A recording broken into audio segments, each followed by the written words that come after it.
Hi, this is Mitch Doan, and along with Jamie Richardson, we're your hosts of the Break-Thru Active podcast. We aim to deep dive into health and fitness that will help bring you a better understanding of topics that are of interest to you and can help you on your own journey. If you are enjoying the episodes, we'd love for you to leave us a rating on the platform you listen to your podcasts. Enough from me, sit back, relax, and enjoy the episode.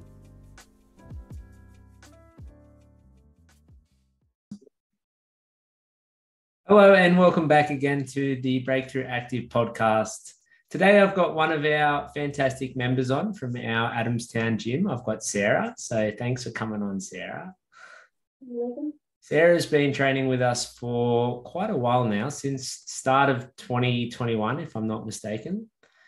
So I wanted to have her on so we can talk a little bit about her time with us and a little bit more about what she'd done previously and how she ended up inside our gym. So tell me a bit about what you had done in your early years exercise-wise. Well, from a teenager, I always wanted to get in a gym, get skinny. That was my main goal, teenage years. So I used to do Planet Fitness a lot, but it always ended in failure because I'd get there, I'd go on the treadmill, and that's the extent of what I did. So I think it was, then I did Fitness First for a little bit, joined with a friend. We got a personal trainer. He left the gym, but was like, hey, I'm doing it outside if you want to join with me. So we both left. Did with him for a couple of months. Then he moved away. And then I went to Europe. Came back, had my children, and then I ended up with my new job, which was at a desk. So I was like, I have to do something. So ended up at the Gorilla Pit for a couple of months, but it was quite expensive, and they didn't sort of separate you from the other people in terms of fitness level. So I, starting brand new after having 8 years off, they put me in with people who were doing it for ages, and they didn't try and say, hey, you can start off slow, you can start off with this like you guys do. They just threw me in the deep end and went, well, 20 kilos is lighter, so you'll just have to work with that. And it just wasn't friendly, wasn't fun. Going back to like you said, you started the gym. You were about the same age, I think, 32. You don't need to tell everyone. You're 21, 21 forever. 21. But yeah, back when we sort of would have started working out, like back late teens, early 20s.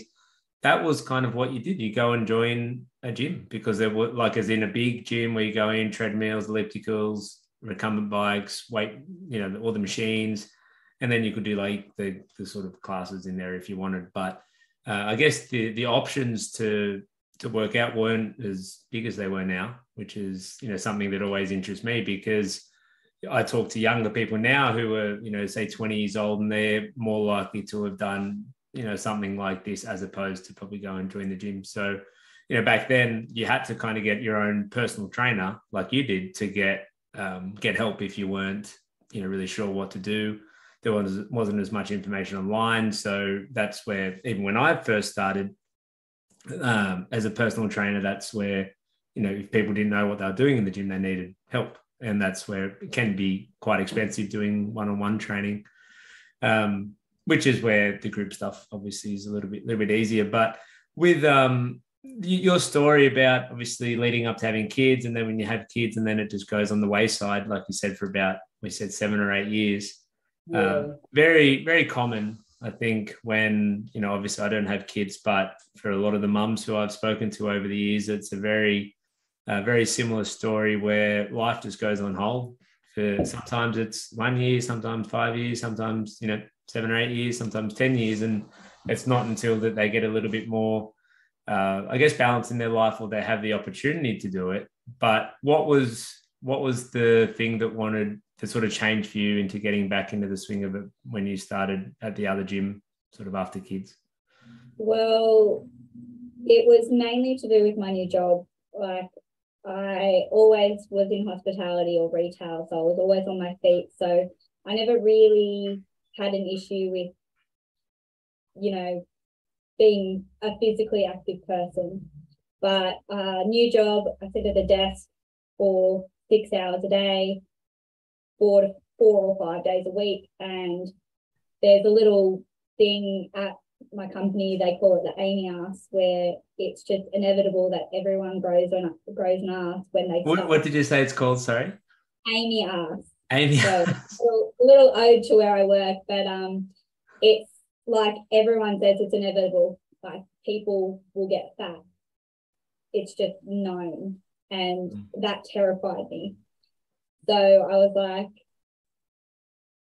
I didn't like, not being fat's terrifying, but it was more to do with the fact I wanted to lead a healthy lifestyle, because not only for me and, with previous back issues, it for my kids, like, I wanted to show them that, it's good to be active and to take care of yourselves. Yeah. So. And I think it can be such an easy thing to fall into bad habit when you've got a sedentary job. And that's the majority of people that we have working out with us. The very, very vast majority do have jobs where they're sitting for most, if not all, of the day. And if you don't do something to combat that, I mean, for starters, like you mentioned, back pain, hip pain, and all those sort of postural issues can come up. But just from a movement and activity standpoint, if you don't do something to counter that, you can get through your days, and I've only done 1,000 or 2,000 steps in a whole day. Your heart rate's never gotten above what it is at resting. And when you are working sedentary jobs too, which you may be able to speak to, eating food and eating that bad food or eating in excess can become a hell of a lot easier, especially now with people working at home a lot more. Fridge is never too far away. But yeah, it's very common for people to feel that. And I think for you, I mean, was there something specific that triggered your interest into wanting to kickstart, or was it just the fact that enough was enough and you wanted to get moving again? But yeah, a little bit like that. I just wanted to just do something for me as well. Like, mums in general, like, our whole lives, like my whole life up until, my kids were 8 and 6, like, my whole life revolved around them. I didn't do anything that didn't involve them, or my husband, or my home. It was always just kids or work, and I was like, I just wanted a little bit of it to just be for me. And I was like, that's it. Like, I always wanted to get skinny, but that's definitely a different goal now that I've been in the gym for a while. It's throwing out the skinny. I just want to get ripped. Yeah. I'll talk about that in a moment too, but yeah, I think it's really important to sort of highlight that for a lot of parents, and I feel like it's especially mums, you put everyone else first before yourself. And that's where, like you said, there's family life, there's work life, there's not much else outside of that unless you make time for it. And that's where the gym and that is people's outlet. Obviously, it's good for their physical health and mental health, but it's also their outlet where they can do something for themselves. They've got a group of friends that they either come with or they make there at the gym, and you become sort of friendly in that, and you get to see them, multiple times a week, and it is your outlet. And even if it is only, 45 minutes a day, that's time that's for you, and you can, sounds horrible, but you forget about everything else just for that time. And then when you finish up, you're back into mum mode and wife mode and work mode, and you can carry on with your day. But I think it's really important for people to have that outlet, regardless of what it is. And for a lot of people, they do choose for it to be the gym. And in your case, I think it works. Obviously, you know, you're coming first thing in the morning, so you get up, and very rarely is there a morning that we don't see you, which is a credit to you. But having that sort of set up your day, do you find that it puts you in a better mood and better position for the rest of your day? Most of the time. Yesterday I wasn't in a good mood. I was in pain, but yeah, no, it does. It sets up a good tone of the day, and it, yeah, just sets it all up, makes me a bit more happier, a little bit more clear-minded, so to speak. Yeah. You mentioned your goals have changed a bit. Like you went from wanting to be skinny to wanting to be like a bit, you know, stronger and sort of looking at that a bit more. So tell me a bit about that thought process and that transition. Well, I think the whole skinny thought is just, you know, back in teenage years, you just look at all, like I was the bigger girl in my friend group. So I was always the larger one, and I hated it. But so that was always my mindset. I was like, I just want to be like my friends. I want to be wearing bikinis at the beach instead of, you know, having my shirt over the top because I felt uncomfortable. And that was sort of my mindset. And then even when I joined the gym, I was like, I just want to get rid of my baby weight. I want to just get into feeling happy in a good pair of jeans. And now I think it was probably a year on where I started going, well, actually weights you know, I used to not be a big fan of them, but now I'm like, I love them. Like I love to know what my body can do and how strong I can get. Like I could never have ever thought I would be able to deadlift my own body weight, and here I am. And like that, I've just wanted to tell everybody, and like the only people who know that care are like my gym guys, and like I'll be like telling like my mom and like my friends, and they're all like, yeah, cool. And I'm like, you have no idea what that means. Yeah. So, Well, your gym friends will know. They know how good that yeah. is. But I think it's been such a positive movement, I think probably over the last decade or so, where it's become a little more popular and with social media and everything for women to start to lift weights more and sort of focus on strength training, you know, as much as, you know, we still do, you know, cardio and core work and, you know, everything like that. But in years gone by, and would have been probably back when you first started, women would sort of notoriously just hang on the treadmill, do the bike, elliptical, you know, they might do like spin class or classes and things, but you wouldn't really ever see a girl going to do like squats or deadlifts or bench press or anything like that. And I think it's probably part of the shift in the industry where there's a lot more of it available now to women. And I think a lot of it's education based, where not as much anymore, but we definitely used to get a lot of questions when we talked to women as they were starting, and they'd say, oh, I don't want to lift weights because I don't want to get bulky. And they'd seen, you know, photos of like some female bodybuilder who's, you know, extremely bulky, but that is literally been her dedicated life for 20 years. And sort of having to educate them that that's not what's going to happen if you just come and do some strength training, you know, a few times a week.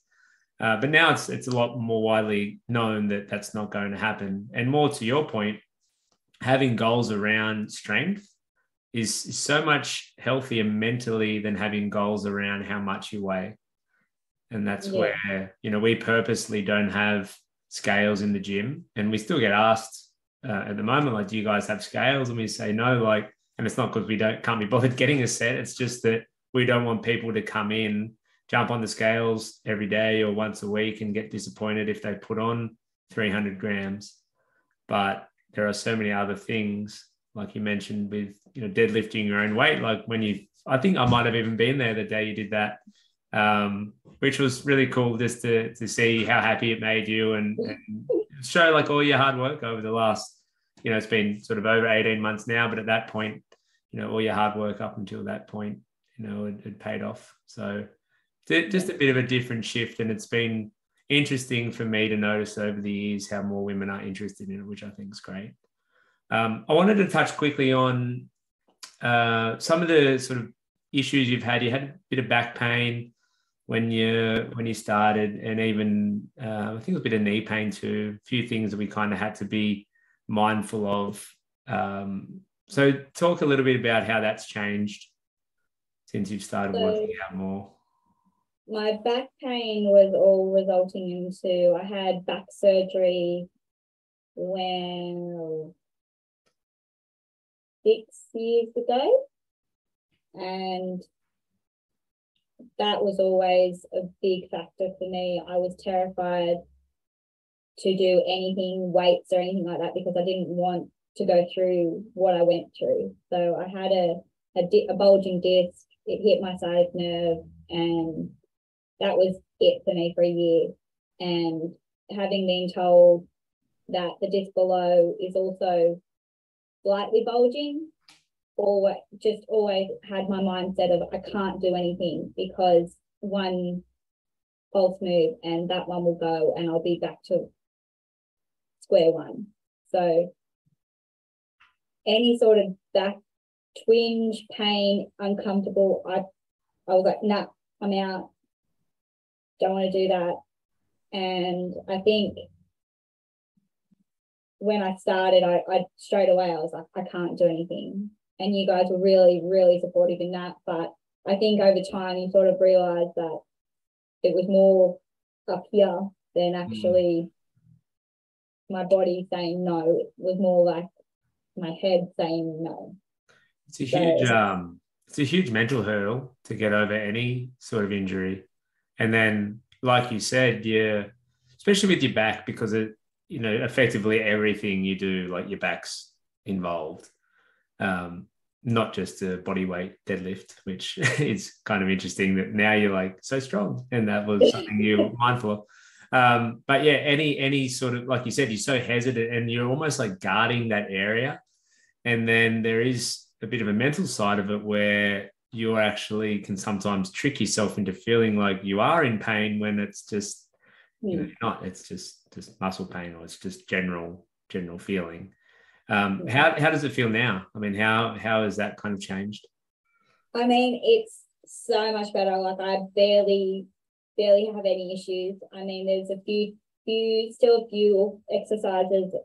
It'll flare up and I'll feel pain, and I've sort of just got to sit there and think, is this a normal pain or is this my back pain? Like V6 are pretty horrendous for the lower back. Yeah. And obviously you're not really supposed to feel pain there. So anything like to do with that sort of movement, sit-ups I used to not be able to do, but now I can do the straight-legged ones. Yeah. Yeah. And I think you've probably built a lot of confidence as well. Like when you are able to do some of the things that you didn't thought you were able to. And, that's always been a conversation that we've had with you and anyone with an injury. It's like, well, if you can't do it, let's try something else. But then the goal is just to never avoid it forever. Like we want to start to try to be able to use our body the way we used to, but just the process in which we do that needs to be gradual. And that's where, it's been 18 months and there's still some things that don't feel great for you, and we can still modify and change. But yeah, I think a big part of it is your own confidence, because you have been exercising and training so regularly for such a long amount of time with us now, that you've got the confidence because you're a lot fitter and stronger than you were. And then it's just about managing that. And if there is certain movements that aren't great, we can change. But it's, back pain's no fun. And you having to go through surgery, would have been a big ordeal. What caused it in the first place? Was it just, wear and tear, or was it a certain injury or something that's happened? They didn't really give me like a certain thing, but they believe that it would have probably been two childbirths. Would have been a good cause of it. So they think that that's happened, and then it was sitting, and then like just one's wrong lift or something, and it's hit. And it's especially like for someone like yourself now who works in a sedentary role, unfortunately with back pain, if you don't do anything to help it, it just gets worse and worse and worse, because when you're sitting for the majority of the day, you're not really in a good position for your back to be sort of placed in an optimal state for your spine to be in a neutral position. So it's where a lot of people end up with back pain over the years. So it must just you feel like a different person when you don't have pain. And you might have had to have changed careers almost if you couldn't have been sitting that long. We would have been constantly standing on the phone, which might have been hard. No, that's all great to hear, Sarah. And I think, like I mentioned a few times, you've been with us a little over a year and a half now, and it's been really, really cool to see your progress over the time. And obviously, we spoke a little bit about your strength improvements and progress, but even fitness wise, like you always give top effort, and quite often you are lying on the ground at the end of the workout. So it never goes without full effort. And very much a part of that early morning crew that we have regular there at 5:15, which is always a fun group. So excited to see all your progress and everything moving forward. But thanks for coming on today and sharing your story. Welcome. Thank you for having me. All right. Thanks for listening, guys. I'll talk to you on the next one.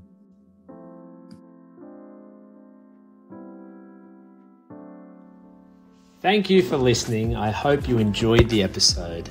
If there is a topic you'd like us to discuss that we haven't already, please make sure you reach out in Facebook Messenger and we'll do our best to cover it in the upcoming episodes. For those of you enjoying the podcast, we'd love for you to like, subscribe and leave us a rating. It really helps us grow and spread the good word. Hoping you're all having a great day, and we'll be sure to see you on the next one.